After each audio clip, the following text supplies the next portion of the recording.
Assalamualaikum warahmatullahi wabarakatuh.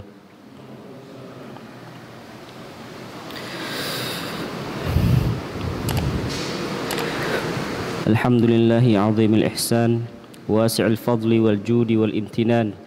Asyhadu an la ilaha illallah wahdahu la syarika lah, wa asyhadu anna Muhammadan abduhu wa rasuluh, la nabiyya wa la rasula ba'dah. Allahumma salli wa sallim wa barik wa zid wa an'im ala nabiyyika wa rasulika Muhammad wa ala alihi wa ashabi ajma'in.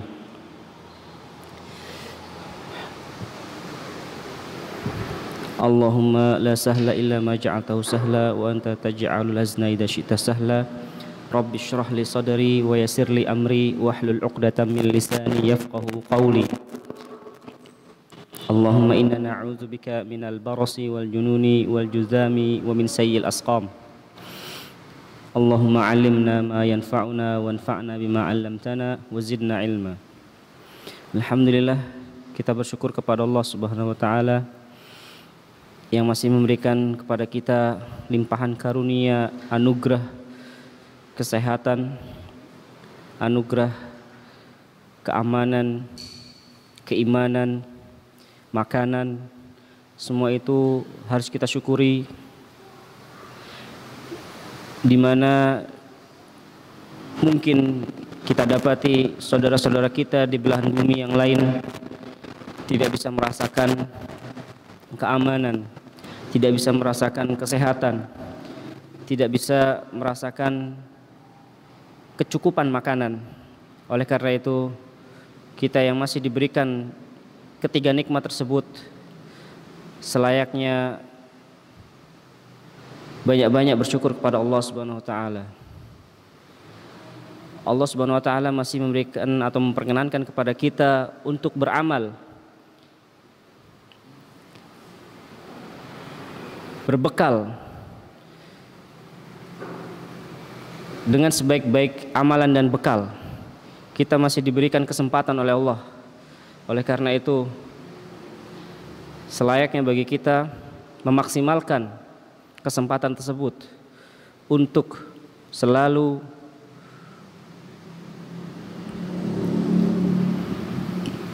menjadikan Allah sebagai tempat kita meminta, menjadikan Allah sebagai tempat kita mengadu, menjadikan Allah dan melibatkan Allah dalam setiap urusan kita. Dalam setiap amalan yang kita perbuat, tidak lain dan tidak bukan kita niatkan hanya untuk beribadah kepada Allah Subhanahu wa taala. Baik, saudara-saudaraku sekalian yang dirahmati oleh Allah Subhanahu wa taala. Pada kesempatan yang berbahagia ini, yang mudah-mudahan Allah senantiasa menganugerahkan kemuliaan, rahmat dan kasih sayangnya kepada kita semua. Kita lanjutkan kembali episode kita dalam pembahasan dosa-dosa besar. Kita sudah masuk kepada pembahasan dosa besar yang ke-21, yaitu qadhful muhsanat, menuduh atau melontarkan tuduhan kepada wanita-wanita yang baik ataupun laki-laki yang baik yang muhsin berzina, merobek kehormatan dirinya dengan tuduhan telah melakukan perbuatan zina. Insyaallah ta'ala di waktu yang singkat ini akan kita bahas dari sisi atau 3 aspek yang akan kita bahas, meninjau atau melihat daripada pembahasan yang luar biasa ini. Aspek yang pertama adalah tentunya dosa besar yang ini berkaitan erat dengan manajemen lisan. Seharusnya dan selayaknya bagi kita seorang muslim menjadi muslim yang santun lisannya, muslim yang santun lisan dan penuh kasih sayang. Aspek yang pertama yang akan kita bahas dari sisi situ. Kemudian aspek yang kedua, kita akan meninjau atau mengkaji dari kitab Al-Kabair tentunya, bahaya dan dosa daripada qadhful muhsanat, menuduh wanita-wanita yang baik telah melakukan perzinaan. Kemudian yang ketiga adalah dari sisi fikihnya, tinjauan fikih, hukumannya. Dari sisi tinjauan hukumannya, haddul qadhaf, hukuman bagi yang telah melontarkan tuduhan perzinaan. Baik, pembahasan yang pertama, kita di sini akan melihat atau mengkaji dari beberapa dalil. Yang pertama tentunya Rasulullah SAW adalah Nabi kita sebagai suri tauladan kita yang terbaik. Beliau adalah Nabi yang penuh dengan kasih sayang. Beliau diutus tidaklah atau kecuali melainkan sebagai rahmat bagi semesta, ya, bagi kita semua manusia, untuk menjadikan beliau sebagai panutan. Sebagaimana dalam sabdanya, wa ma arsalnaka, ya, di dalam firman Allah, wa ma arsalnaka illa rahmatan lil alamin. Dan tidaklah kami itu mengutus engkau wahai Muhammad melainkan sebagai rahmat bagi seluruh manusia. Kemudian di dalam firman yang lain, Allah memberikan panduan kepada manusia, kepada umat Nabi Muhammad, bahwasannya Allah mengatakan bahwasannya umat Islam adalah umat yang berkasih sayang. Sebagaimana bisa kita jumpai firman Allah di dalam surat Al-Balad ayat 17, wa tawassaw bis sabri wa tawassaw bil marhamah. Hendaklah kalian wahai umat Islam saling berpesan dalam kesabaran, saling berpesan dalam kasih sayang. Terlebih di saat-saat yang mana pada beberapa hari ini dan beberapa hari ke depan kita sepertinya diminta untuk prihatin bersama. Kita diminta untuk membuka rasa empati kita, membuka seluas-luasnya kasih sayang kita sebagai manusia, terutama kita sebagai manusia yang beriman, sebagai umat Islam. Allah sudah memberikan panduan, memberikan petunjuk kepada kita agar kita senantiasa berpesan, berwasiat kepada kesabaran dan berwasiat kepada kasih sayang. Tidak ada kata-kata yang lebih indah melainkan kata-kata sabar, kata-kata yang lemah lembut, kata-kata yang bernada kasih sayang. Sebab Allah telah memerintahkan kepada kita umat Islam itu agar menjadi umat yang saling kasih sayang. Wa tawassaw bis sabri wa tawassaw bil marhamah. Karena agama Islam ini adalah agama yang penuh dengan rahmat dan kasih sayang. Nilai-nilai kasih sayang yang ada dalam agama ini selalu dikedepankan, ya. Kasih sayang Islam ini selalu mengedepankan nilai-nilai kasih sayang dalam setiap perbuatan, tutur kata, pergaulan, ya, di tengah-tengah lingkungan kita. Kemudian di sini ada catatannya. Barang siapa yang keluar dari nilai-nilai kasih sayang yang Islam ajarkan, yang Islam kasih petunjuk kepada kita, maka dia telah mempresentasikan, ya, telah mempresentasikan dirinya, bukan mempresentasikan nilai-nilai Islam. Barang siapa yang keluar dari nilai-nilai kasih sayang, sejatinya dia telah menampakkan hakikat dirinya, dan itu, ya, tidak menampakkan hakikat Islam. Karena Islam adalah kasih sayang. Ketika seseorang itu keluar dari nilai-nilai kasih sayang, dia telah memperlihatkan jati dirinya sebenarnya. Karena Rasulullah SAW bersabda, "Inni lam ub'atsu la'anan wa innama bu'istu rahmatan." Sesungguhnya aku itu diutus tidak atau bukan sebagai tukang laknat. Inni lam ub'atsu la'anan, kata Rasulullah. Aku itu diutus bukan sebagai atau tidak menjadi tukang laknat, tetapi aku ini diutus dengan membawa rahmat, kasih sayang, hanya sebagai rahmat.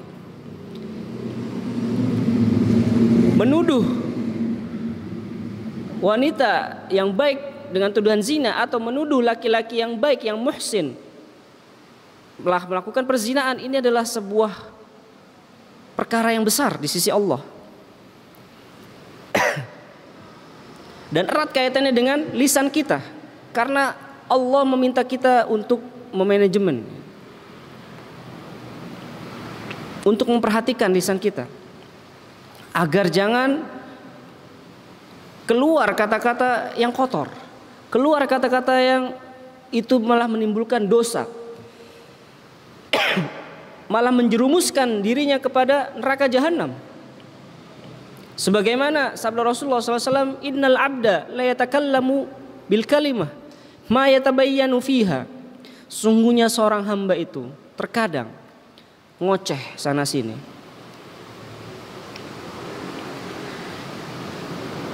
yang tidak dipikir-pikir dulu akibatnya, asal bicara, tidak dipikir akibatnya, tidak di cross check dulu kebenarannya. Ma yatabayyanu fiha yazillu biha, yang mana dengan kata-kata tersebut dia tergelincir di dalam neraka, finnar, dia jatuh ke dalam neraka akibat perbuatannya dia sendiri, akibat kata-kata dia sendiri. Ab'ada ma bainal masyriq wal maghrib, yang mana dia terjerumus, tergelincir dalam neraka itu sedalam, sejauh antara timur dan barat. Bagaimana kita menggambarkan diri kita jatuh, terpleset, jatuh ketinggian 2 meter, 3 meter, semakin tinggi semakin kita tuh merasa Allah, hina, jatuh. Apa akibatnya? Fatal, patah tulang, bahkan mengakibatkan kematian. Ini jatuh, tergelincir ke dalam neraka, jurang neraka yang dalamnya antara timur dan barat. Masya Allah. Kemudian sahabat Mu'adz bin Jabal berkomentar menanggapi hadis dari Rasulullah SAW. Kata Mu'adz, ya Rasulullah, wa inna la mu'akhaduna bima natakallamu bih.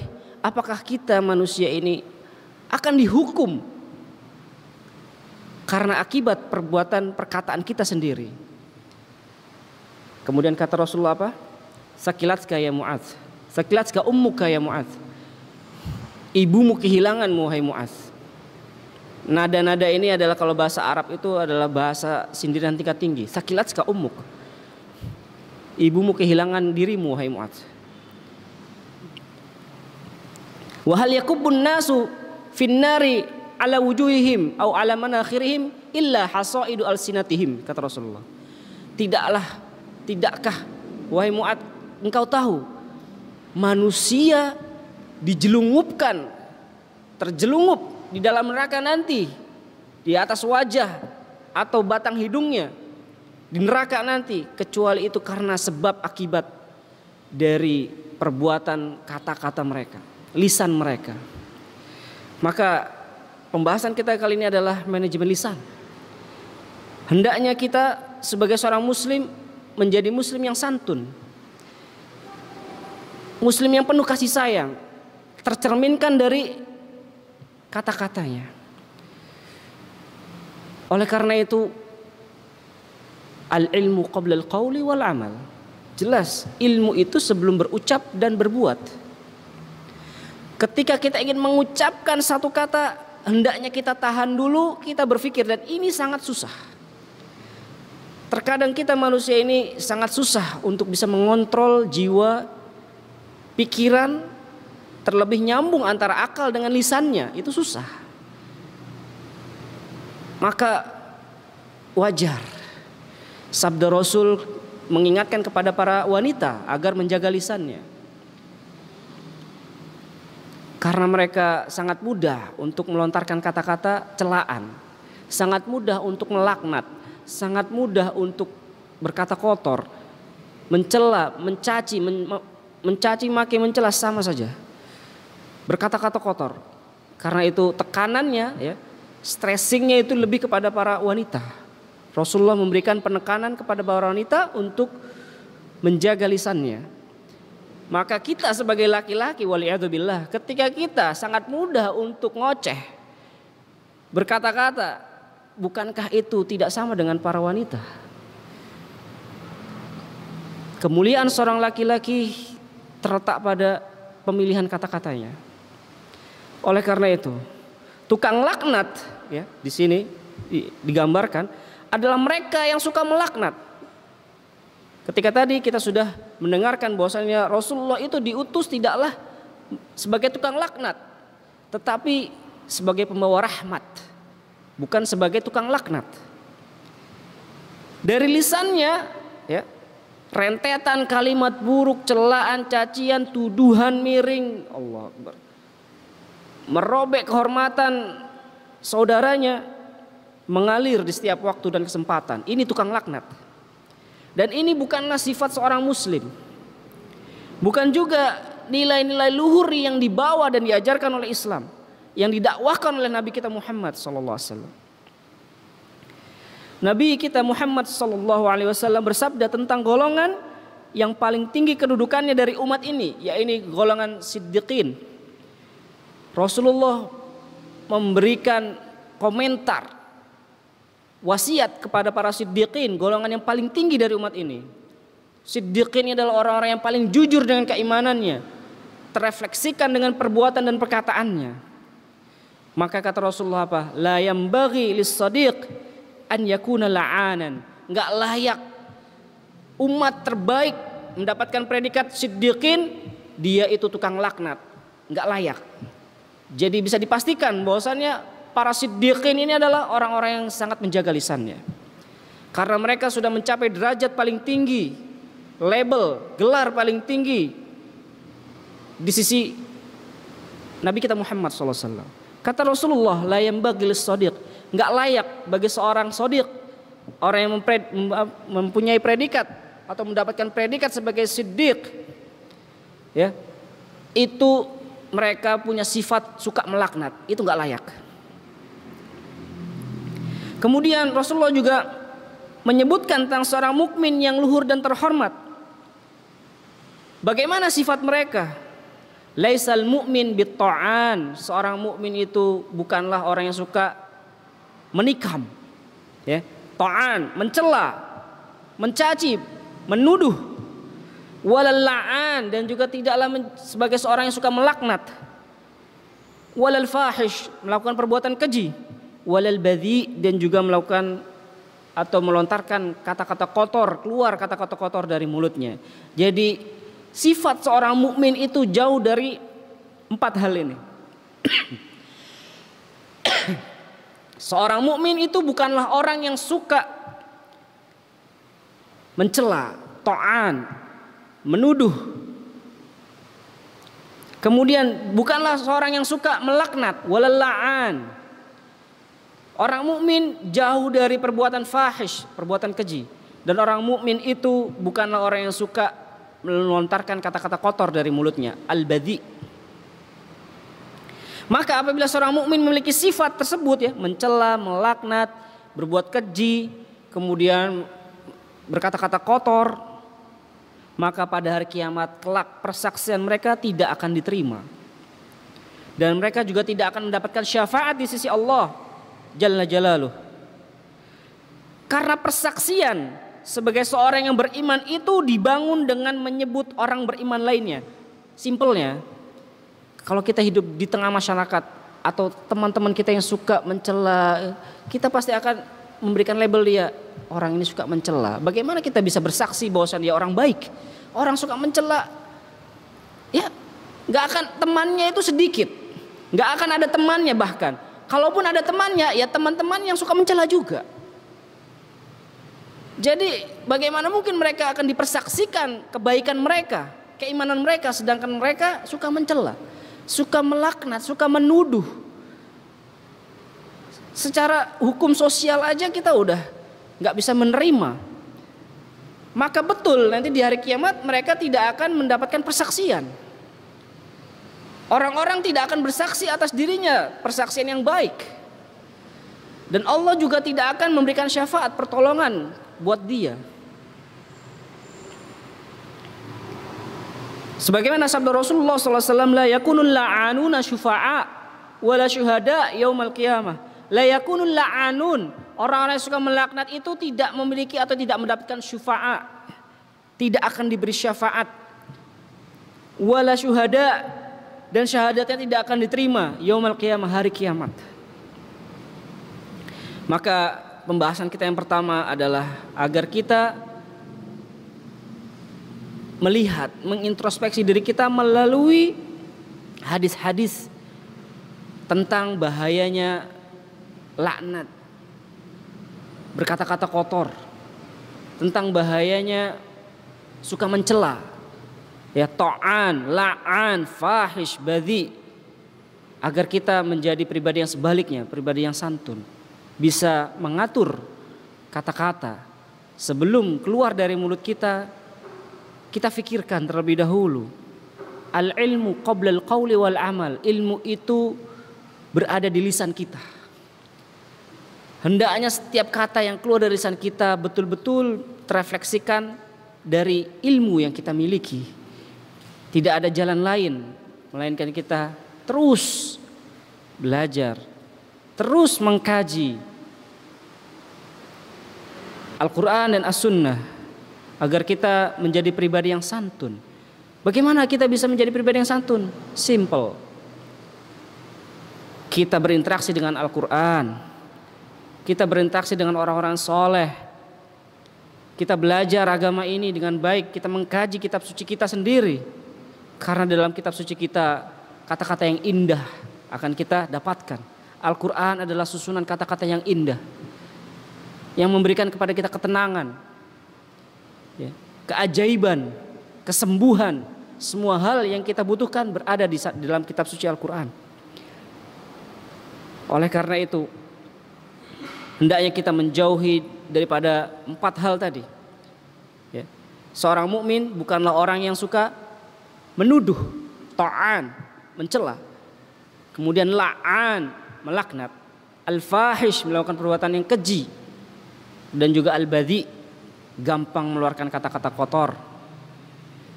Ya. Kelihatannya ini adalah sebuah kebiasaan. Maka jangan sampai kita anggap kebiasaan ini adalah sebagai sebuah pensyariatan. Lucu. Terkadang kita membiarkan kebiasaan yang ada, bukan membiasakan kebenaran. Ya. Latah bahasa kita, latahnya itu waliyadzubillah, kata-kata yang tidak bisa diterima sebenarnya. Tetapi begitulah yang terjadi di tengah-tengah masyarakat kita. Agar jangan sampai membiasakan sesuatu yang salah. Baik, ini yang pertama. Sisi yang pertama adalah tentang bagaimana seharusnya kita itu meniti jalan Rasulullah SAW. Rasul itu bukanlah diutus sebagai tukang laknat, tetapi adalah sebagai rahmat. Kemudian ciri daripada seorang mukmin tadi adalah tidak mencela, tidak melaknat, tidak melakukan perbuatan keji, dan juga tidak berkata-kata yang kotor. Kemudian aspek yang akan kita bahas berikutnya tentang haddul qadzaf, ya. Tentang haddul qadzaf atau qadzful muhsanat, dosa besar yang ke-21 akan kita bahas atau kita kaji dari kitab Al-Kabairnya. Bismillah. Al-Kabiratul Hadiyat wal 20 Qadzful Muhsanat. Qala al-muallif, qala Allah Ta'ala. Muallif di sini atau Imam Adz-Dzahabi membuka lembaran dosa besar yang ke-21 dengan membawakan firman Allah. Innal ladzina yarmunal muhsanatil ghafilatil mu'minati lu'inu fid dunya wal akhirah. Walahum adzabun azim yauma tashhadu alaihim alsinatuhum wa aydihim wa arjuluhum bima kanu ya'malun. Sesungguhnya innal ladzina yarmunal muhsanat, sesungguhnya mereka orang-orang yang melontarkan, melempar kata-kata tuduhan kepada siapa? Al-muhsanat, wanita-wanita yang baik. Al-ghafilat, yang lengah, dalam artian tidak pernah terbersit pun dalam diri mereka wanita itu pikiran-pikiran jahat, apalagi sampai melakukan perbuatan zina. Al-mu'minat, mereka adalah orang-orang yang beriman, wanita-wanita yang beriman. Barang siapa yang melontarkan tuduhan tersebut telah melakukan perzinaan, lu'inu fid dunya wal akhirah, mereka semua akan dilaknat. Dilaknat oleh Allah di dunia dan di akhirat nanti, ya. Di dunia dan di akhirat laknat Allah bersambung, tidak hanya cuma di dunia, di akhirat pun juga Allah melaknat dia. Allah Akbar. Walahum adzabun azim, plus azab yang pedih di akhirat nanti. Sudahlah dilaknat di dunia, di akhirat dihukum pula dia di akhirat. Di dunia pun tidak lepas dengan hukuman, ada hukumannya, haddul qadzaf, akan kita bahas nanti di akhir. Yauma tashhadu alaihim alsinatuhum wa aydihim, pada hari itu di persidangan Allah nanti yang bersaksi itu bukan lisannya. Lisan tidak diberikan izin untuk bersaksi, tetapi yang bersaksi apa? Lisan yang tidak bisa dia pelintirkan, kata-katanya alsinatum tashhadu alai yauma tashhadu alaihim alsinatuhum. Lisan bersaksi atas perbuatan dirinya, bukan bersaksi untuk membela dirinya terhadap kesalahan-kesalahannya. Ya. Wa aidihim, tangan-tangan mereka juga akan bersaksi. Wa arjuluhum, dan kaki-kaki mereka juga akan bersaksi. Bima kanu ya'malun, terhadap apa yang telah mereka perbuat dahulu di dunia. Waliyadzubillah.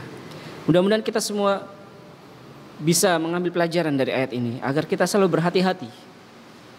Agar jangan sampai anggota tubuh kita menjadi lawan kita nanti, musuh kita nanti di akhirat kelak, memberikan persaksian terhadap kita, terhadap hal-hal buruk yang telah kita lakukan di dunia.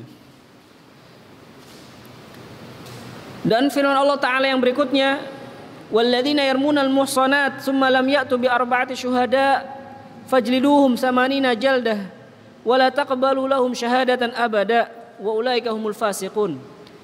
Di dalam surat An-Nur, sebagaimana yang sudah kami bawakan tadi di dalam surat Maghrib, ini ayat paling inti daripada pembahasan kita. Walladzina yarmunal muhsanat, barang siapa yang menuduh wanita-wanita yang baik itu melakukan perbuatan zina, ya. Tuduhan di sini jelas mengarah kepada perbuatan zina. Sebab menuduh apa mereka? Apa yang bisa dituduhkan kepada wanita yang baik? Kehormatannya yang dituduh. Yang dirobek kehormatan dia dengan tuduhan zina. Kemudian dia tidak bisa mendatangkan saksi sebanyak 4 orang. Maka hukumannya adalah fajriduhum samanina jaldah. Hendaklah dia dicambuk, didera sebanyak 80 kali. Wala taqbalu lahum syahadatan abada. Persaksian mereka tidak akan diterima. Kamu ngoceh apa, nggak akan didengar, nggak berguna lagi, kata-katamu itu udah nggak punya kekuatan. Karena kamu sudah melontarkan satu kata yang telah meruntuhkan harga dirimu sendiri sebenarnya. Persaksiannya tidak akan diterima selamanya, kata Allah, abadan. Wa ulaika humul fasiqun, dan mereka termasuk dalam kategori atau golongan orang-orang yang fasik. Di sini Allah Subhanahu wa taala menerangkan di dalam ayat, yubayyinullahu taala fil ayati anna man qadhafa imra'atan muhsinatan hurratan afifatan 'anil zina wal fahisha annahu mal'unun fid dunya. Barang siapa yang melakukan tuduhan, melontarkan kata-kata tuduhan kepada perempuan yang muhsinah, yang baik, yang menjaga harga dirinya, merdeka posisi dia, afifah, menjaga kehormatannya, anizina, terhadap tuduhan zina, telah melakukan perbuatan zina dan telah melakukan perbuatan keji, wal fahisyah annahu mal'un, dia dilaknat di dunia dan di akhirat. Walau adzabun azim, plus hukuman yang sangat berat sudah menanti dirinya. Wa alaihi fid dunya al-had, di dunia dia mendapatkan hukuman had. Hukuman had ini adalah hukuman yang Allah sudah gariskan, yang ada di dalam Al-Quran, jelas-jelas hukumannya. Allah sendiri yang memberikan aturan mainnya. Seberapa banyak dia harus dipukul misalnya. Ini adalah hukuman had. Sedangkan manusia juga punya wewenang. Hakim yang memutuskan perkara juga memiliki kewenangan dalam memberikan putusan hukuman. Makanya dinamakan dengan hukuman ta'zir atau tambahan dari ijtihad seorang hakim. Tetapi hukuman had ini adalah hukuman paten, nggak bisa ijtihad lagi udah. Ya. Dia melakukan perbuatan apa? Menuduh, oke, hukumannya 80. Nggak ada istilahnya hukumannya 20, 30 kali cambuk, nggak ada. 80, kalau mau ditambah 20, fadhol, silahkan. Itu berdasarkan ijtihadnya hakim. Orang ini udah sering menuduh, 80 kali mungkin kurang, tambah 20, tambah 30. Tambahannya itu adalah ijtihad. Tidak menyelisih dalil. Dalil pastinya adalah 80. Orang ini udah keempat kalinya hakim, dia misal melakukan perbuatan serupa. 80 kali mungkin nggak cukup, tambah. Nah, ini terserah ijtihad, ta'zir. Entah tambah penjara atau tambah hukuman yang lainnya, itu adalah ta'zir. Tetapi hukuman had ini tidak ada ijtihad lagi. Nggak bisa kemudian kita ubah 80, aduh jadi 20 aja, jadi 30, jadi 50 dan sebagainya. Nggak bisa. Hukuman had adalah hukuman yang sudah paten, yang ada di dalam Al-Quran. Hukuman dia adalah 80 kali cambukan. Syahadatnya nggak diterima, ngomong kebenaran tidak akan diterima. Meskipun dia adalah orang yang adil, tetapi salah sendiri. Dia telah mengorbankan harga dirinya. Dia telah menjungkir balikan nama baiknya dia sendiri dengan melakukan tuduhan yang mana itu tidak tepat, tidak benar. Masya Allah. Wa fi sahihain, di dalam Sahih Bukhari dan Muslim, Rasulullah SAW bersabda, memberikan petunjuk kepada kita. Ijtanibus sab'al mubiqat, memerintahkan kepada kita untuk menjauhi 7 dosa yang membinasakan. Di antara 7 dosa yang membinasakan itu adalah qadful muhsanatil ghafilatil mu'minat, melontarkan tuduhan kepada wanita-wanita yang baik, al-ghafilat, yang tidak pernah terbersit dalam dirinya melakukan perbuatan keji, al-mu'minat, dia ini adalah wanita yang mukminah dengan melakukan perbuatan zina, termasuk dalam kategori dosa besar yang menghancurkan, membinasakan. Binasa kita dengan melakukan dosa besar yang 7. Yang disebutkan pertama adalah syirik, sudah kita lewat pembahasannya. Kemudian ada lagi as-sihr, sihir, sudah lewat. Kemudian lagi ada qatlun nafsil lati harramallahu bil haq, membunuh manusia tanpa alasan yang benar. Kemudian yang keempat, makan harta anak yatim. Kemudian yang kelima, sudah lewat semua pembahasan kita yang disebutkan dalam 7 dosa besar yang membinasakan. Dan tinggal yang nomor 7 berada di urutan 21 menurut ijtihadnya Imam Zahabi, yaitu menuduh wanita-wanita yang baik telah melakukan perbuatan zina. Wal qadh ay yaqula limra'atin ajnamiyah hurra afifah muslimah. Bentuknya seperti apa sih melakukan tuduhan itu? Melontarkan tuduhan perzinaan. Dia melontarkan kata-kata itu kepada perempuan ajnabiyah yang bukan mahram. Ya, hurrah, merdeka dia statusnya. Afifah, sangat menjaga kehormatannya. Muslimah, dan dia adalah wanita muslimah. Dengan seperti apa kata-katanya? Ya zaniyah, wahai pezina. Ya baghiyah, wahai pelacur. Ya qahbah, wanita murahan. Au yaqul li zawjiha ya zaujil qahbah, atau dia melontarkan kata-kata kepada suaminya, wahai suami wanita bezina, wahai suami wanita murahan. Masya Allah. Atau dia berkata kepada anaknya, ya walad zania, anak pezina. Masya Allah. Atau dia bilang kepada anaknya, ya bna al-qahbah, wahai anak wanita murahan. Masya Allah. Atau dia berkata kepada anak perempuannya, dan seperti itu. Ya. Bentuk daripada al-qadhaf, daripada melontarkan tuduhan wanita berzina. Tidak mesti langsung kepada perempuannya, bisa melalui perantara suaminya tadi atau anaknya. Dia bilang kepada anaknya, anak wanita berzina, anak wanita pelacur. Masya Allah.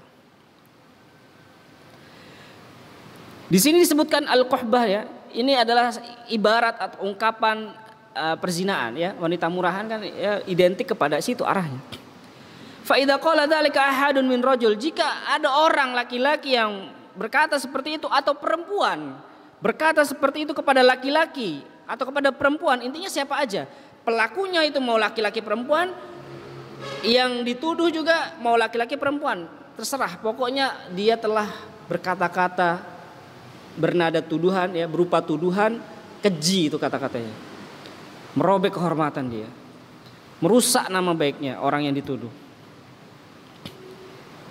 Ya. Kaman qala rajulun yazani, sebagaimana mungkin ya kita juga laki-laki berkata kepada laki-laki lain, saudara kita yang muslim yang muhsin, wahai pezina. Allah. Atau kepada anak kecil, ya alek, wahai apa ini? Anak haram, ya. Hai anak haram kamu, masya Allah. Wajib alail had samanuna jaldah, wajib bagi orang yang melakukan tuduhan tadi dihukum had 80 kali cambukan, kecuali di sini illa an yuqimal bayyinah bidzalik, kecuali yang melontarkan tuduhan tadi dia mendatangkan bukti. Tidak hanya sekedar ngoceh, tidak hanya sekedar melakukan tuduhan tanpa bukti. Ya, kecuali kalau dia membawa bukti gitu. Wal bayyinah kama qala ta'ala, dan bukti yang diinginkan oleh Allah adalah apa? Arba'atu syuhada dalam ayat. 4 orang saksi yashhaduna ala sidqihi, yang bersaksi kepada kebenaran ucapan dia, tuduhan dia. Dia harus mendatangkan 4 saksi kalau tidak mau dihad. Ya. Wa kadzalika idza qadhafa mamlukahu, begitu juga seorang yang melontarkan tuduhan tadi kepada budaknya. Budak laki atau budak perempuan sama aja. Ya, sebagaimana sabda Rasulullah SAW, yazani auli jariyatihi yazaniyah, sebagaimana dia melontarkan tuduhan kepada budaknya tadi yazani, atau kepada budak perempuannya zaniyah, sama saja. Baghiyah qahbah tadi sama aja, pelacur atau wanita murahan. Itu terkena atau termasuk dalam sabda Rasulullah SAW, man qadhafa mamlukahu, barang siapa yang menuduh budaknya itu telah melakukan perbuatan zina, uqima alail had, dia juga akan dikenai had tapi di hari kiamat. Jadi intinya ketika seorang menuduh orang muslim yang merdeka, maka ketika dia tidak bisa mendatangkan bukti berupa 4 orang saksi, dia kena hukuman had. Ketika dia melontarkan kepada budak, dia tidak dihukum had di dunia, dia kena hukuman hadnya di akhirat. Di sini kata Rasul apa? Uqima alail had yaumal qiyamah, nanti hukuman hadnya di hari kiamat. Bentuknya seperti apa? Wallahu alam, nggak disebutkan. Yang pasti hukuman had menanti dia di akhirat ketika menuduh budaknya, ya, budak. Kalau menuduh orang merdeka, maka konsekuensinya dia akan dikenai hukuman had 80 kali cambukan jika dia tidak bisa mendatangkan bukti. Nah, di sini kata Imam Az-Zahabi, wa katsirun minal juhal, banyak dari kita ini yang meremehkan masalah ini, jahil terhadap masalah ini. Waqi'una fi hadzal kalam al-fahish, terjatuh kepada perkara yang kata-kata yang fahish ini, kata-kata keji ini. Kayaknya mudah aja gitu ya menuduh. Makanya kita sadarkan di masyarakat, jangan mudah atau bermudah-mudah untuk berkata-kata, terutama kepada anak-anak biasanya. Anak wanita pezina, ya kan? Anak haram. Allah tahu dari mana ente anak haram. Bukti. 4 orang saksi antum harus hadirkan. Kalau enggak antum akan kena had. Insyaallah. Sebagaimana di sini mengutip sabda Rasulullah SAW dari Mu'adz bin Jabal, ya, yang sudah kita sebutkan tadi di dalam Sahihain. Innar rajula la yatakallamu bil kalimah, sesungguhnya manusia itu tidaklah melontarkan kata-kata ma yatabayyanu fiha, yang dia tidak cross check dulu kebenarannya. Yazillu biha, akhirnya dia tergelincir berkat kata-katanya tadi. Berkat al-kalimah, kata-kata. Ab'ada ma baina masyriq wal maghrib, yang mana jauhnya, ya, tergelincir dalam neraka tadi sejauh antara timur dan barat. Kemudian Mu'adz bin Jabal berkomentar terhadap sabda Rasul tersebut. Ya Rasulullah, wa inna lam akhaduna bima natakallamu bih. Kita emangnya bisa dihukum berkat ucapan kita sendiri, akibat kata-kata kita sendiri, apakah kita dihukum? Ya. Oleh sebab itu kata Rasul apa? Sakilat ke ummuk, ibumu kehilanganmu Mu'adz, hati-hati. Ya Mu'adz, wa hal yakubbun nasu fin nari ala wujuhim, di dalam riwayatain au ala manakhirihim illa hasaidu alsinatihim. Tidaklah kau tahu manusia itu terjelungkup, ya, tersungkup, apalah bahasanya, jelungup di neraka nanti di atas wajah mereka atau batang hidung mereka, manakhirihim, kecuali mereka itu karena sebab akibat ya, hasoid, hasil perbuatan lisan mereka sendiri. Wafil hadis, di dalam hadis, anak-anak kita di sekolah itu sering atau kita pernah mendengar mereka melafalkan hadis, man kana yu'minu billahi wal yaumil akhir falyakul khairan aw liyasmut. Masya Allah. Hafal anak-anak itu. Di dalam sekolah-sekolah itu ada pelajaran menghafal hadis. Dan ini hadis ini sepertinya sangat masyhur di kalangan anak-anak. Atau kita bahkan sudah menghafalnya. Man kana yu'minu billahi wal yaumil akhir. Jika kita mengaku sebagai seorang yang beriman, mengimani adanya hari akhir. Maksud dari hari akhir apa? Hari pembalasan. Kalau kita beriman kepada hari kiamat, berarti kita beriman terhadap pertanggungjawaban amal kita. Insya Allah. Berat ini. Allah.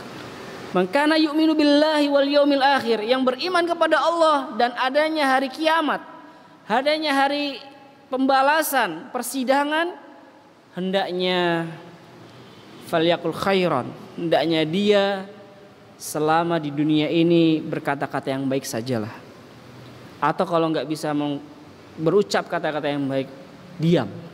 Falyakul khairan aw liyasmut. Wa qala Allah tabaraka wa ta'ala fi kitabil aziz, dan Allah sudah berfirman dalam kitabnya yang sangat mulia, ma yalfidhu min qaulin illa ladaihi raqibun atid.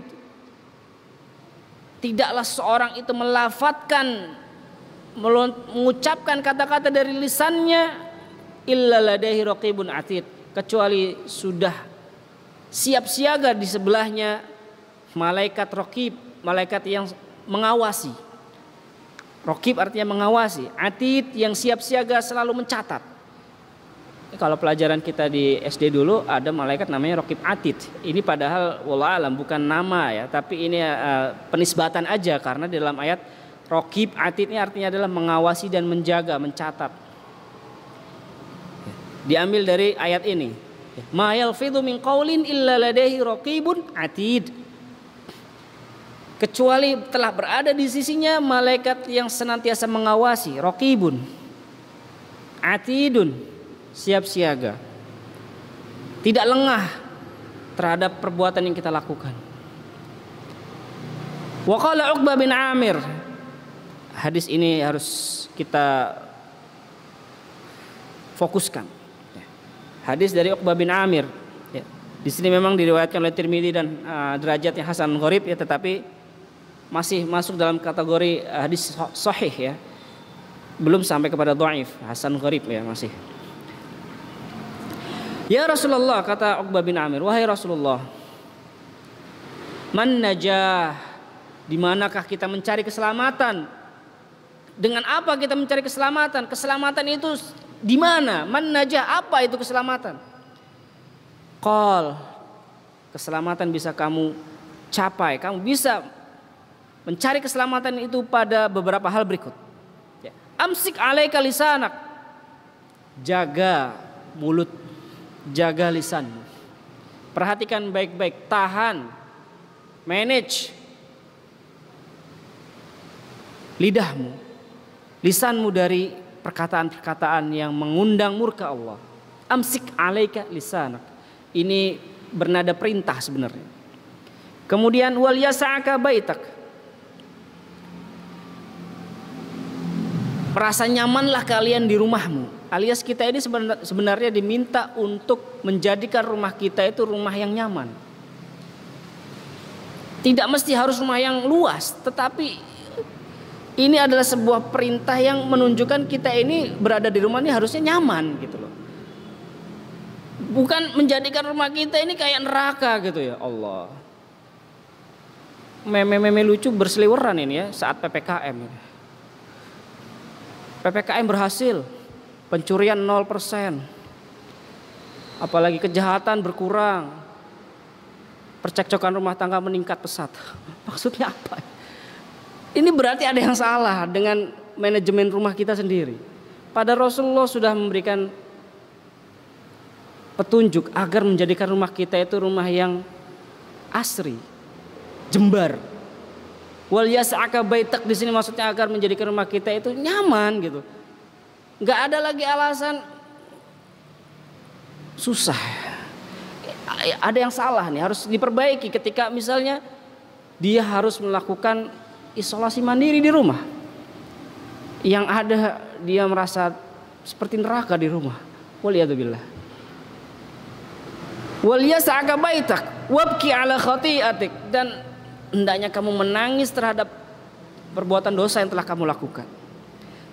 Terhadap kesalahan yang kamu lakukan, tangisilah. Wabki ala khati'atik wa inna ab'adan nas. Berapa tadi? Sudah 3, dan yang keempat ini kata Rasul apa? Wa inna ab'adan nas ilallahi al-qalbul qasi. Dan sesungguhnya manusia yang jauh dari sisi Allah adalah orang-orang yang memiliki hati yang keras. Al-qalbul qasi, hati yang keras. Pesan Rasulullah agar kalau kita ingin mencari keselamatan, ketenangan, kedamaian, kebahagiaan, kita bisa ikuti petunjuk dari Nabi kita Muhammad SAW. Pertama yang harus kita lakukan adalah kita memanage lisan kita. Yang harus kita lakukan yang kedua adalah kembali kita konsolidasi. Apa itu konsolidasi? Melakukan penataan ulang terhadap rumah kita sendiri. Komunikasi dijalin yang baik antar anggota keluarga, suami dengan istri. Harus terlibat dalam komunikasi yang sehat agar rumah kita itu menjadi rumah yang luas.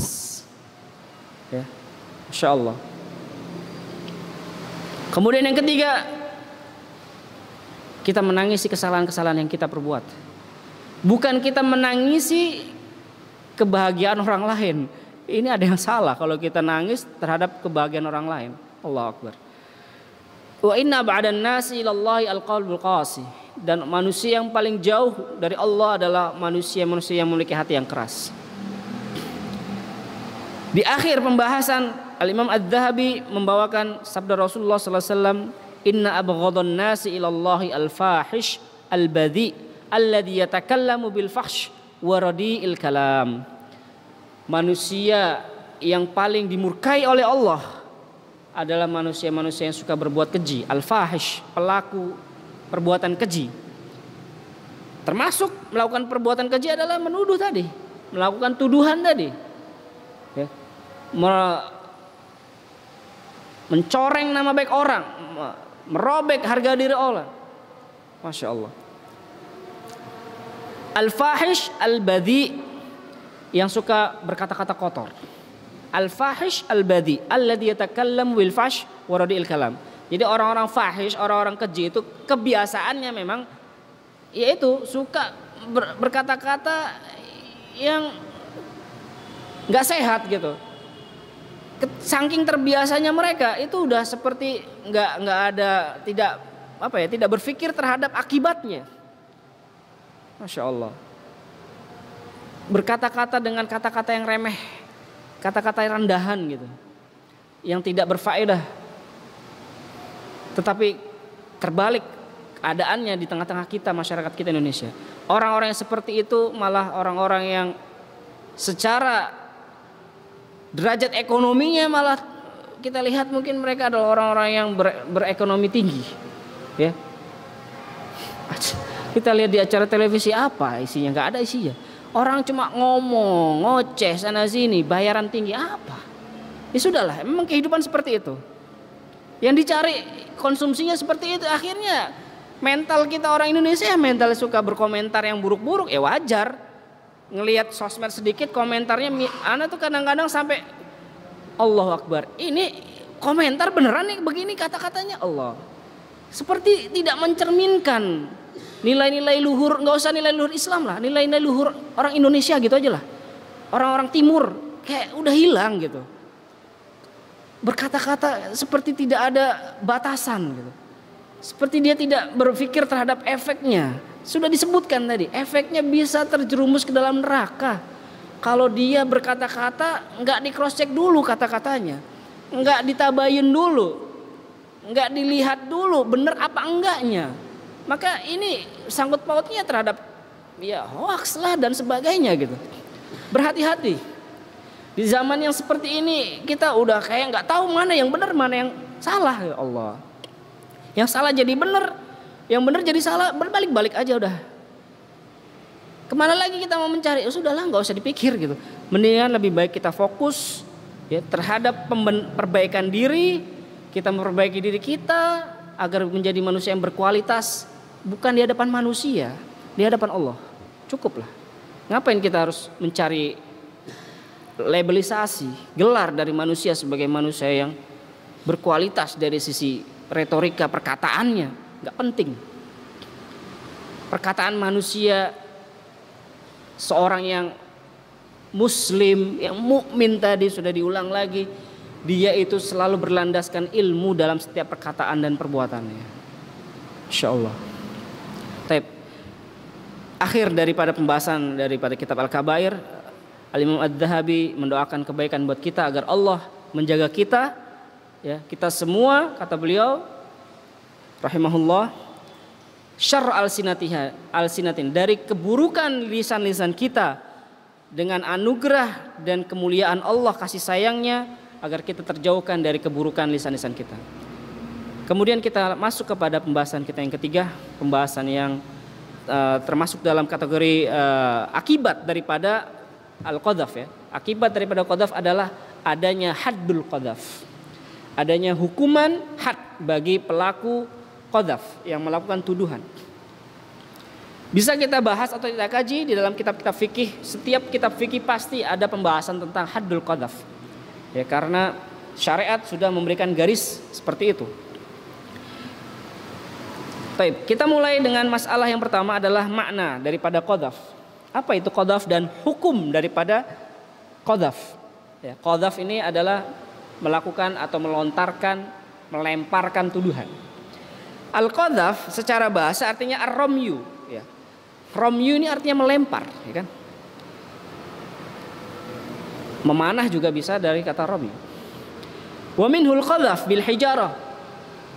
Aplikasinya dalam bahasa adalah ar-ramyu bil hijarah, melempar dengan batu dan semisalnya. Kemudian kata-kata ar-ramyu ini dipakai istilahnya ya dengan sesuatu yang berbau negatif, berbau hal yang tidak baik.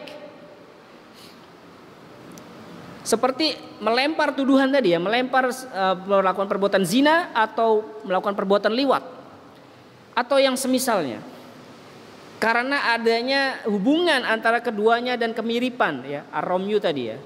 Ar-ramyu itu melempar tapi digeser maknanya kepada sesuatu yang tidak disukai ya, seperti melempar tuduhan ya. Jadi kata-kata melempar ini sedikit ada pergeseran kalau dalam istilah bahasa Indonesia begitu ya. Kepada sesuatu yang buruk gitu. Dan secara syariat al-qadhaf itu adalah ar-ramyu bizina ya. Al-qadhaf ini adalah bahasa syariat. Bahasa syariat yang mengartikan ar-ramyu bizina, melakukan atau melempar tuduhan melakukan perbuatan zina, au liwat atau melakukan perbuatan liwat, au syahadah bi ahadihima atau melakukan persaksian kepada hakim, dia bersaksi di hadapan hakim bahwasanya saya bersaksi orang ini melakukan perbuatan zina, orang ini melakukan perbuatan liwat. Nah, itu sama, itu namanya al-qadhaf juga. Walam tukmil al-bayyinah. Nah, ini catatannya. Qadhaf ini adalah sesuatu yang buruk. Dia melontarkan orang lain, menuduh orang lain melakukan perbuatan zina, tapi dia nggak cukup bukti. Dia nggak punya bukti, asal nuduh. Ini namanya qadhaf. Makanya ini al-qadhaf ini sesuatu yang buruk di mata syariat. Identik dengan sesuatu yang negatif. Karena dia melakukan perbuatan tadi tanpa bukti. Au nafi nasab mujibulil had fihima. Atau dia menafikan nasab. Ini anak ini bukan anakmu ini anak haram kayak gitu-gitulah. Menafikan nasab yang akhirnya mewajibkan had, hukuman had bagi yang dituduh gitu ya.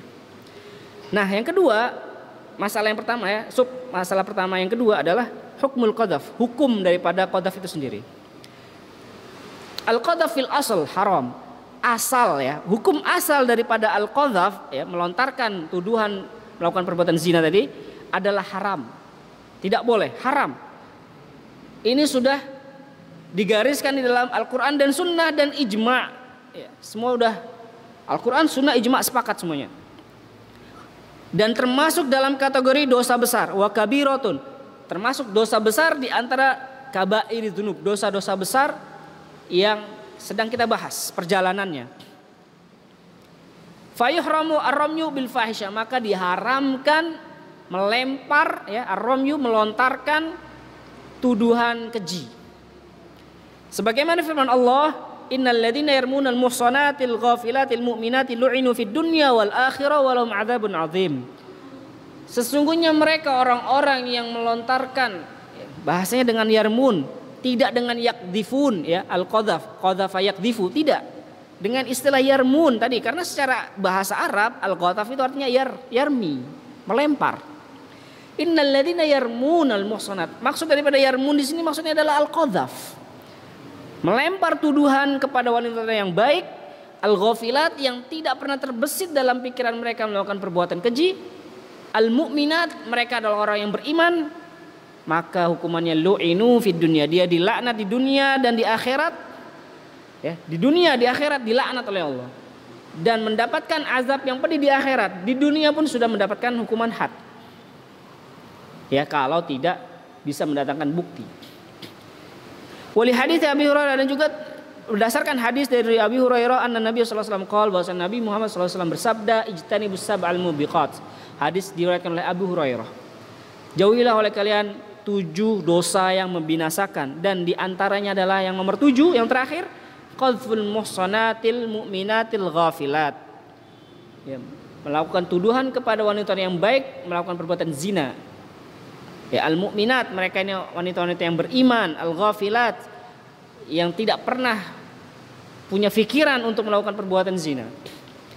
Waqad ajma'al muslimun, kaum muslimin sudah sepakat ala tahrimil qadzaf, terhadap pengharaman ya, hukum asal daripada qadzaf adalah haram. Ingat, hukum asalnya. Dan kaum muslimin sudah mengkategorikan al-qadzaf ini ke dalam kategori dosa besar. Hati-hati, dia masuk dalam kategori dosa besar. Kemudian hukum daripada al-qadzaf yang kedua adalah wajib. Ini kok bisa al-qadzaf itu hukumnya bergeser dari yang haram menjadi wajib? Kapan? Al-qadzaf ini hukumnya menjadi wajib bagi siapa? Bagi suami yang benar-benar telah melihat dengan matanya istrinya melakukan zina. Waliyadzubillah. Secara naluri ke laki-lakian kita ya udah kayak nggak sanggup ya. Istri kita berzina di hadapan kita. Maka Islam pun juga menguatkan. Dengan apa? Wajib bagi kamu untuk qadzaf itu. Dah. Wajib. Hukumnya nggak ada yang lain. Wajib. Ketika betul-betul suami melihat dengan mata kepalanya dia sendiri, istrinya melakukan perzinaan. Insyaallah. Dengan catatan, tapi menurut sebagian ulama, dengan catatan apa? Dengan catatan ketika setelah itu ya, si istri tadi masih layak ya dipanggil istri ya, dia hamil dan melahirkan anak hasil ya, dugaan kuatnya adalah hasil perzinaan yang dia saksikan tadi, maka hukumnya adalah wajib untuk diqadzaf ya. Agar jangan sampai anak hasil tadi persilangan yang tidak betul tadi, yang tidak pada tempatnya, dinasabkan kepada suaminya tadi, kepada ayahnya. Dan agar jangan sampai nasab itu dimasukkan kepada kaumnya. Ini kan orang Arab sangat menjaga itu ya, menjaga nasab.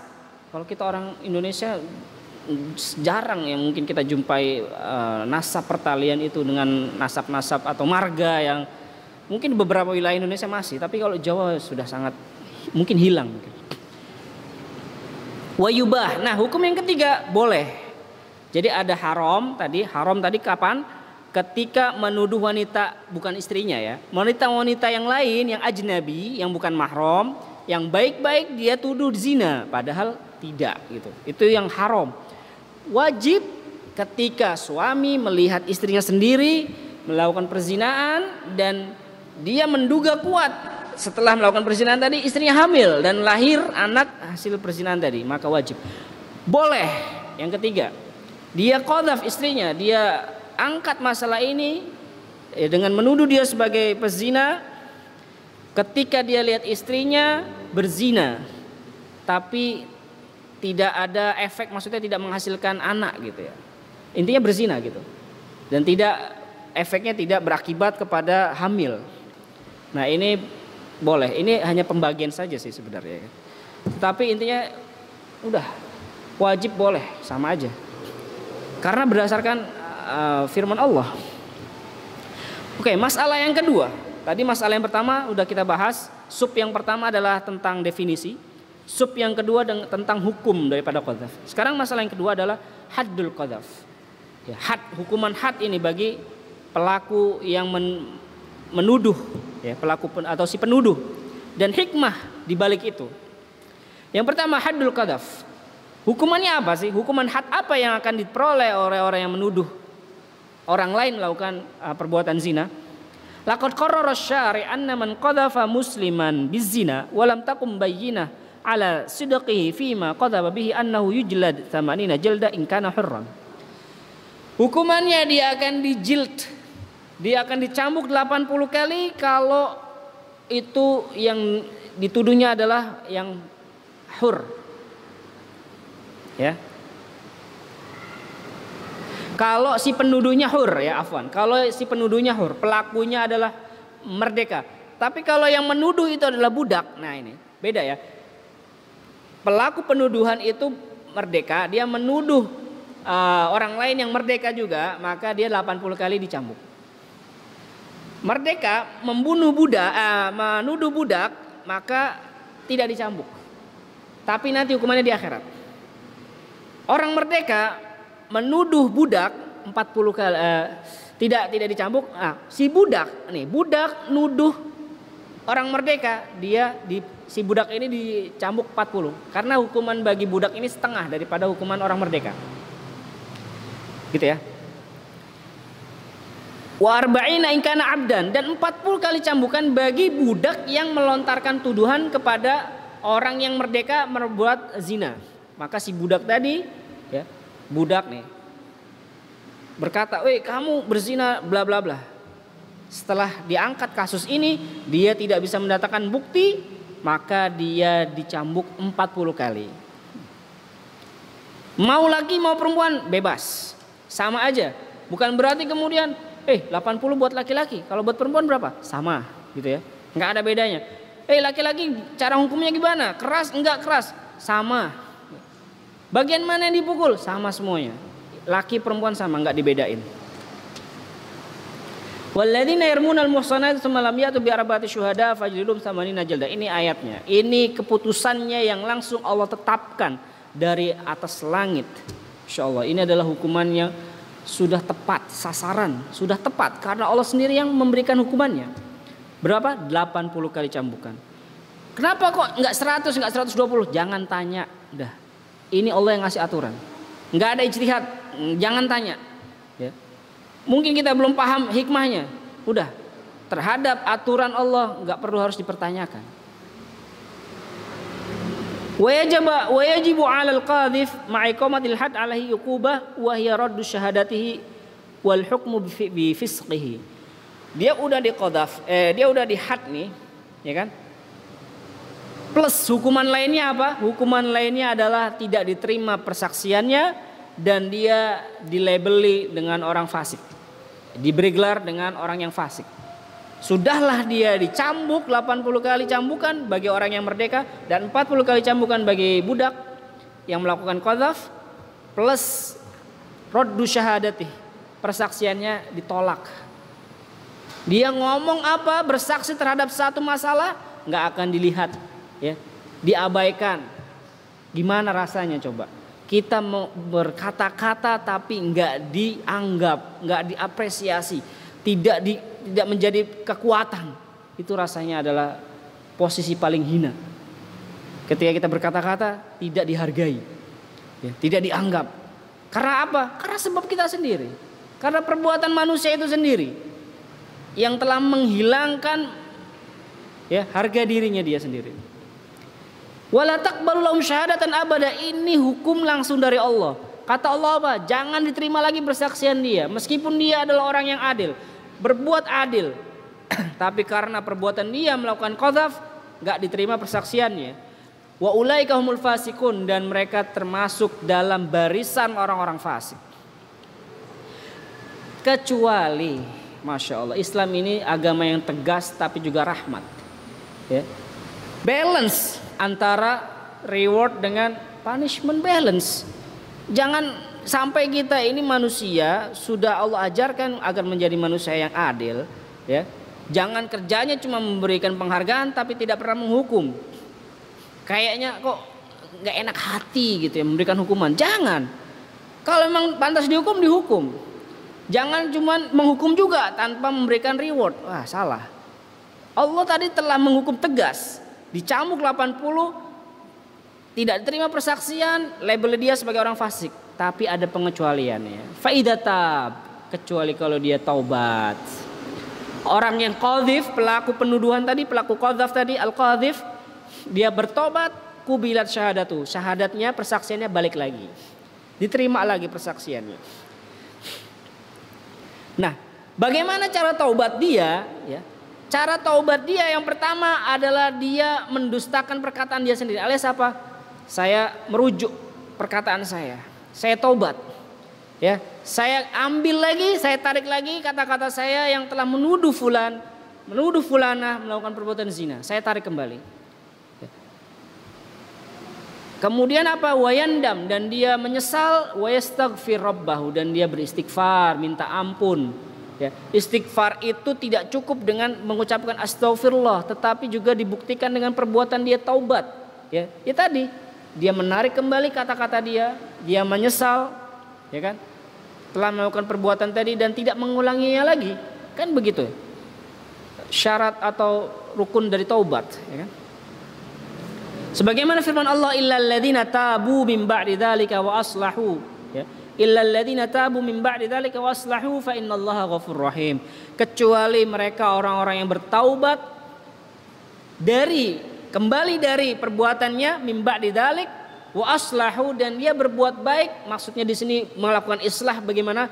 Dengan menarik kembali kata-kata dia. Wa aslahu di sini islah, ya. Melakukan perbuatan islah dengan menarik kembali perbuatan dia, meminta maaf dan sebagainya, dan dia siap untuk dicambuk.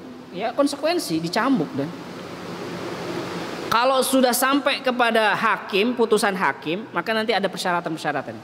Kalau masalah ini sudah terangkat ke meja hijau, hukuman cambuk tetap berlaku.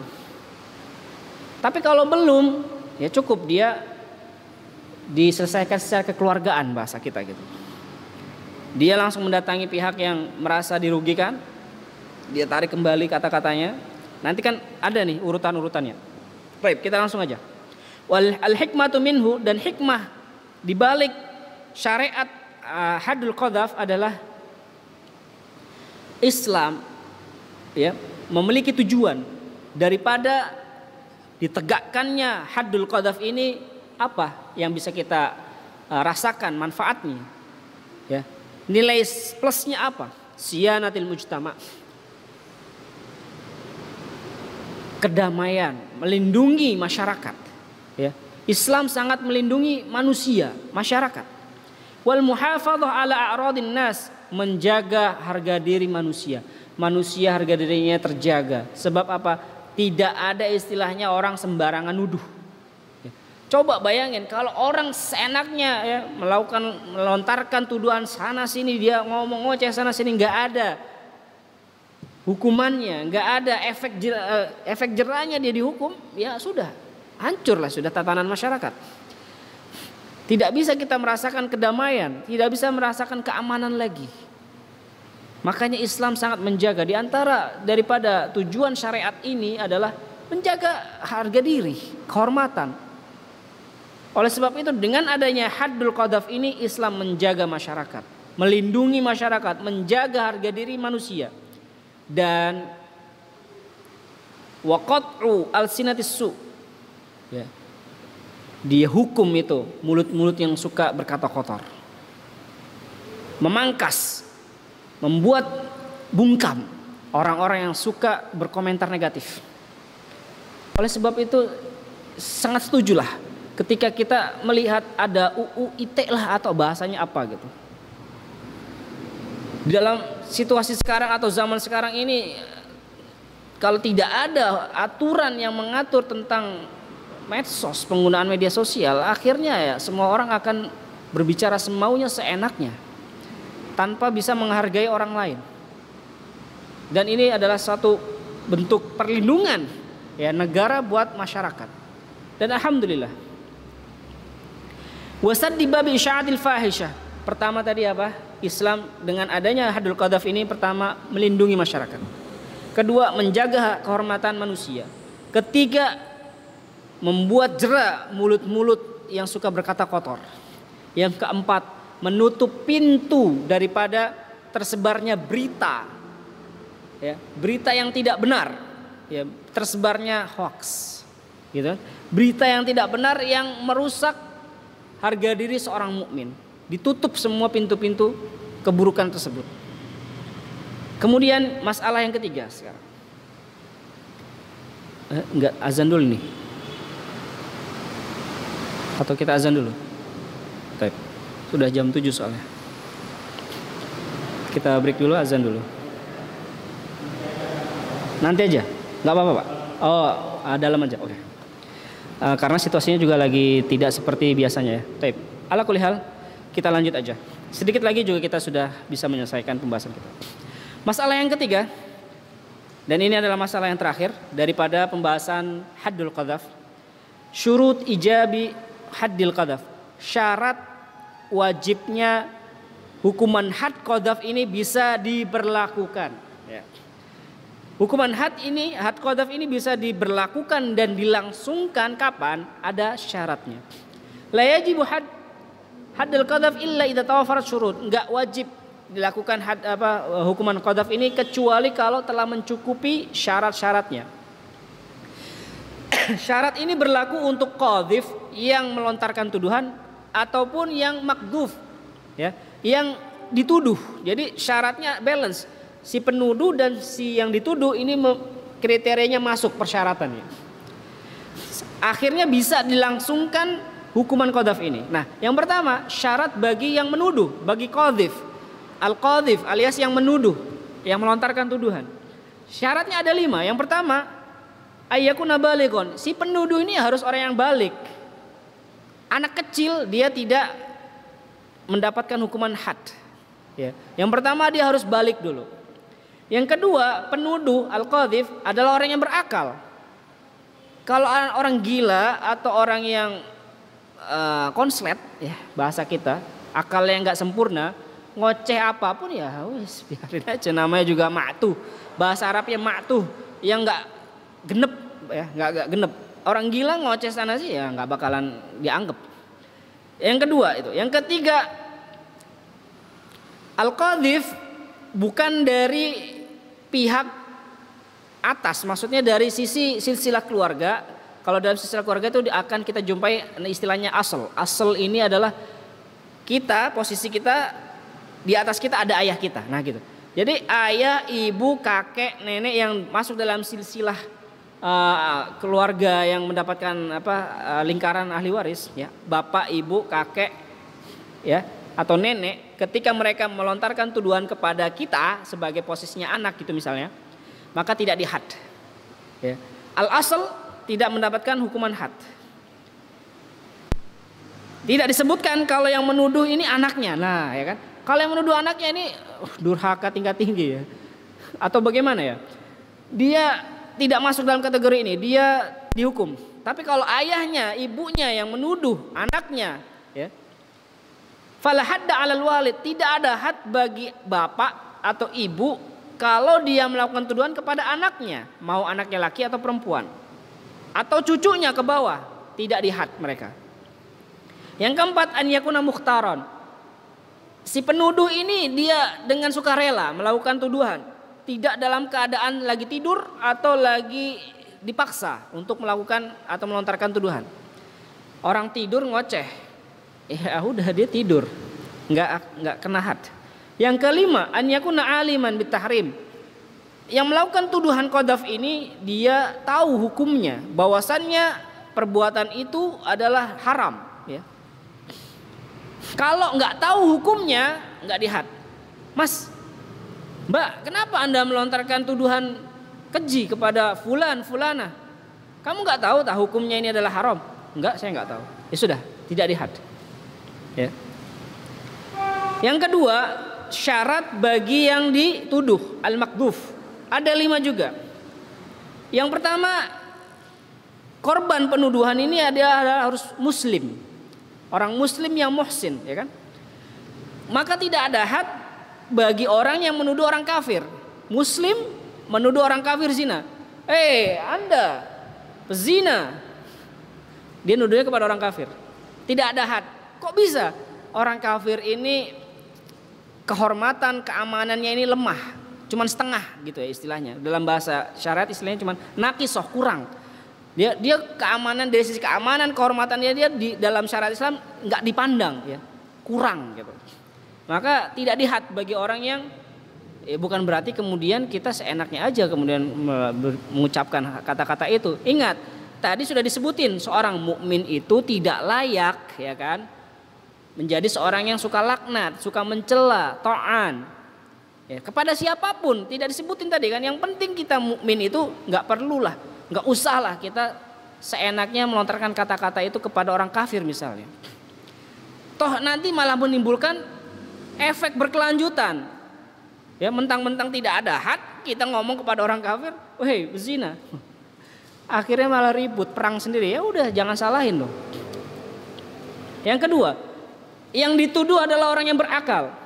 Kalau kita menuduh orang gila, orang ma'atuh, zina, dia nggak tahu apa-apa ya, dia mau ketawa aja gitu. Udah, jadi yang dituduh itu dia adalah orang yang berakal. Yang ketiga, balik. Kita kan orang ini kan lagi menuduh orang lain melakukan perbuatan zina. Anak kecil dituduh berzina, ya nggak mungkin. Balik, intinya udah balik. Anak kalau memang sudah balik ya sudah, dia bukan anak lagi ya, sudah balik. Di sini dikatakan kalau laki-laki 10 tahun, perempuan 9 tahun. Insya Allah. Jadi dia harus yang balik, yang sudah bisa berhubungan lah gitu.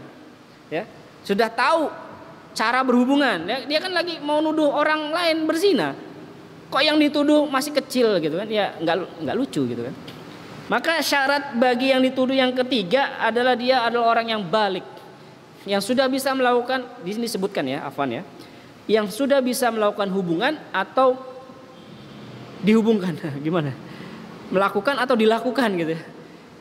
Yang keempat, an yakuna afifan. Yang dituduh ini adalah mereka orang yang afif, terkenal dengan kesalehannya, muhsin, menjaga harga diri, kehormatannya. Kok dituduh zina, ya kan? Maka ketika menuduh orang fajir ya nggak dihad. Kita ke tempat pelacuran bilang, pezina, ya memang dia sih. Nggak usah antum bilang pezina, ya memang dia udah di tempat itu gitu. Nggak dihad lah orang-orang yang. Tapi ya bukan berarti, sekali lagi, bukan berarti kemudian kita merendahkan mereka. Apalagi kalau mereka memang sudah bertaubat dan sebagainya, urusannya udah beda. Tapi ya itu, ketika menuduh orang fajir ya nggak dihad. Fala hadda ala man qadzafal fajir. Tidak ada had bagi orang yang menuduh orang yang fajir. Yang kelima, an yakunal maqdhuf hurran. Yang dituduh dia orang merdeka. Kalau yang dituduh itu budak, maka tidak ada had, sekali lagi ya. Ketika kita menuduh budak itu melakukan perzinaan, dia telah berzina, enggak dihad. Hadnya nanti di akhirat. Di dunia tidak ada had 80 kali cambuk, enggak ada. Ini sebagaimana yang disarikan daripada Imam Nawawi. Imam Nawawi memberikan komentar terhadap hadis ini. Maksud daripada hadis ini adalah ada isyarat tidak ada had bagi qadzif yang menuduh budak melakukan perzinaan di dunia. Ya, man qadzafa mamlukahu bizina yuqamu alaihi had yaumil qiyamah. Kan hadisnya berbunyi begitu. Barang siapa menuduh budaknya melakukan zina, dia akan ditegakkan had tetapi di hari kiamat. Ya, illa an yakuna kama qala, kecuali kalau emang betul si budak tadi melakukan perzinaan, maka ya sudah di hari kiamat juga tidak akan terjadi proses hadnya. Intinya adalah hadnya nanti di kiamat ya, di hari kiamat. Kalau di dunia tidak ada had 80 kali. Tetapi apa? Nah, ini ada tambahannya. Meskipun ya, ini agar orang tidak seenaknya menuduh budak ya, mentang-mentang budak dituduh berzina ya, mencoreng nama baiknya. Makanya di sini juga ada catatannya. Lakin yu'azzar, tetapi dia dihukum ta'zir. Hati-hati. Agar jangan suka mencela, jangan gampang menuduh. Tidak ada had bukan berarti tidak ada hukuman yang lain, ada hukuman ta'zir. Hukuman ta'zir tadi ya, itu berdasarkan atau hasil daripada ijtihad seorang hakim. Hakim melihat nih, kalau dia nggak dihukum, dia nanti seenaknya melakukan tuduhan kepada para budak gitu ya. Akhirnya hakim melihat ini orang dihukum ta'zirnya apa ini? Entah di penjara atau entah di apalah, dicambuk juga bisa gitu. Terserah hakim. Gitu ya. Ada hukuman ta'zir, hati-hati. Kemudian dari sini bisa kita ambil kesimpulan bahwasannya hukuman had ini bisa ditegakkan ketika si penuduh alias qadhif ya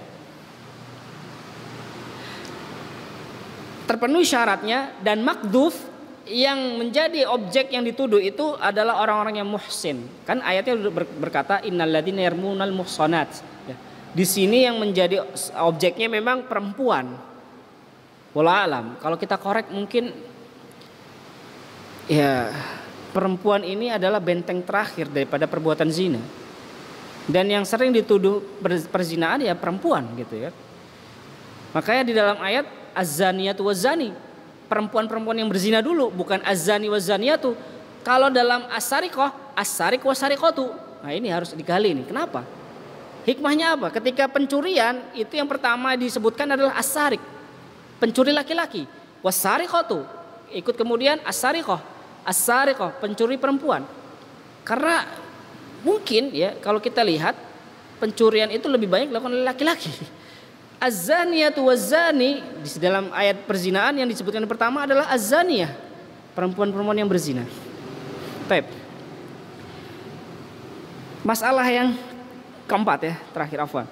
Al-mas'alatu rabi'ah syurutu haddil qadhaf. Nah, syarat bisa ditegakkannya had qadhaf. Kalau tadi kan syarat bagi qadhif dan makdhuf. Kalau sekarang syarat bisa ditegakkannya hukuman had bagi qadhaf, bagi yang menuduh.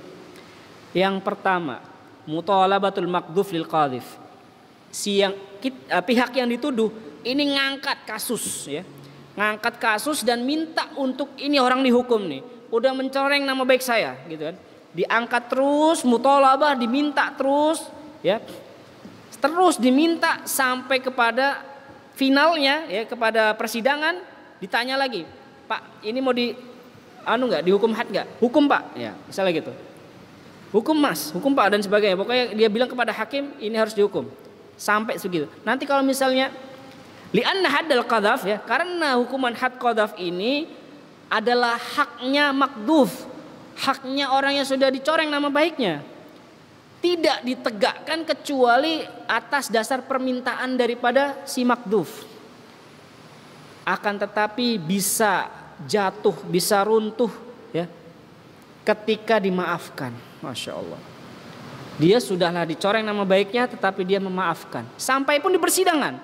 Di persidangan hakim menanyakan, bagaimana pihak yang dicoreng nama baiknya ini sudah bersalah, betul-betul bersalah, tidak bisa membawakan bukti, lanjut untuk dihukum? Lanjut. Kalau dia bilang lanjut, hukum sudah 80 kali cambukan. Tiba-tiba berubah pikiran. Enggak tega. Udah menunjukkan itikat baik mungkin yang makdhuf tadi, yang qadhif tadi sudah berusaha untuk memperbaiki sikap dan sebagainya. Akhirnya, "Pak, tidak usah dihukum, Pak. Saya maafkan." Tidak jadi. Nah, Masya Allah, Islam ini agama yang sangat luar biasa. Kasih sayang, rahmat itu benar-benar tercermin sampai pun di meja persidangan. Fa idza afa 'anil qadhif, jika makdhuf yang dituduh memaafkan penuduh saqatul had, nggak berlaku lagi itu hukuman had. Lakinnahu yu'azzar, tetapi ingat hukuman ta'zir menanti dia. Nah, hukuman ta'zir ini siapa yang memberikan? Ya hakim tadi. Hakim tetap berhak ya memberikan hukuman ta'zir yang dapat memberikan efek jera bagi si pelaku. Karena apa? Karena pada dasarnya hukum asalnya tadi sudah kita sebutkan bahwasannya haram. Ya, haram bagi kita melakukan qadzaf. Kemudian yang kedua, syarat yang kedua agar hukuman had itu betul-betul bisa ditegakkan adalah alla ya'ti al-qadhif bi bayyinatin ala thubuti ma qadhafa bihi. Ketika si penuduh dia berhasil mendatangkan bukti berupa 4 orang saksi, maka bebas dia daripada hukuman had. Dia telah membawa bukti, kan dia ditantang. Hei, kenapa kamu menuduh fulana dengan tuduhan perzinaan? Saya ada bukti, Pak. Saya akan membawa 4 orang saksi yang betul-betul bisa dijadikan bukti yang kuat. Nah, di saat itu maka tidak bisa hukuman had itu dilakukan. Karena si qadhif yang melakukan tuduhan telah berhasil mendatangkan bukti. Yang ketiga, alla yusdiquhul maqdhuf fi ma qadhafa bihi wa yuqirru bihi. Orang yang dituduh mengakui tuduhan yang disematkan kepada dirinya. Al-qadhif menuduh, al-maqdhuf mengakui. Bebas, al-qadhif tidak terkena hukuman al-had. Tetapi malah sebaliknya bisa jadi al-maqdhuf ini dia malah mendapatkan hukuman karena memang dia mengakui. Ini sistem peradilan sebenarnya ya, sudah diajarkan. Seperti simple dan nikmat rasanya gitu. Kalau si maqdhuf mengakui, al-qadhif bebas dari hukuman had, bahkan bisa sebaliknya al-maqdhuf bisa dikenai hukuman lanjutan dan bukan pembahasannya di sini gitu. Fa in aqarra al-maqdhuf wa sadaqa al-qadhif fala had. Kalau si maqdhuf mengakui dan al-qadhif jujur dengan tuduhannya, maka tidak ada had. Li'anna dzalika ablagh fi iqamatil bayyinah. Bukti yang paling jelas adalah pengakuan. Insyaallah. Ketika orang itu mengaku terhadap kesalahan yang dia perbuat, ini bukti yang paling kuat. Sehebat apapun kita mencari bukti, ya, itu belum sekuat kalau si pelaku mengakuinya. Insyaallah. Selesai urusan kan? Kenapa? Sudah mengaku. Selesai urusan. Maka al-qadhif tidak terkena hukuman had. Kemudian yang terakhir, yang keempat, alla yula'in al-qadhif al-maqdhuf. Al-qadhif tidak mengangkat urusan ini kepada yang lebih tinggi lagi, yaitu dengan mengangkatnya kepada level laknat. Dan laknat ini hanya berlaku bagi suami. Suami menaikkan level tuduhan istrinya sebagai telah melakukan perbuatan zina menjadi level laknat. Ini ada pembahasan li'an ya, dalam istilah syariat ada li'an. Maka fa in la'anaha saqatul had. Kalau suami sudah melaknat istrinya, tidak hanya sekedar menuduh dia dengan berzina tapi melaknat, maka sudah tidak ada lagi had. Ya. Kama madho fi al-mas'alati li'an, sebagaimana sudah lewat pembahasan daripada li'an. Ya. Ini di luar daripada itu ya. Ini yang bisa kita bahas pada kesempatan yang berbahagia ini, yang mulia ini. Mudah-mudahan kita mendapatkan ilmu dalam masalah ini dan Allah Subhanahu wa taala memberikan pemahaman kepada kita dan juga memberikan perlindungan kepada kita agar kita bisa menjaga lisan kita, agar kita bisa menjadi seorang muslim yang santun dan penuh dengan kasih sayang dalam ucapan kita dan pergaulan kita sehari-hari. Jazakumullah khairan untuk perhatiannya. Mohon maaf atas segala kekurangan. Kita akhiri dengan doa majelis. Subhanakallahumma bihamdika asyhadu an la ilaha illa anta astaghfiruka wa atubu ilaik. Assalamualaikum warahmatullahi wabarakatuh.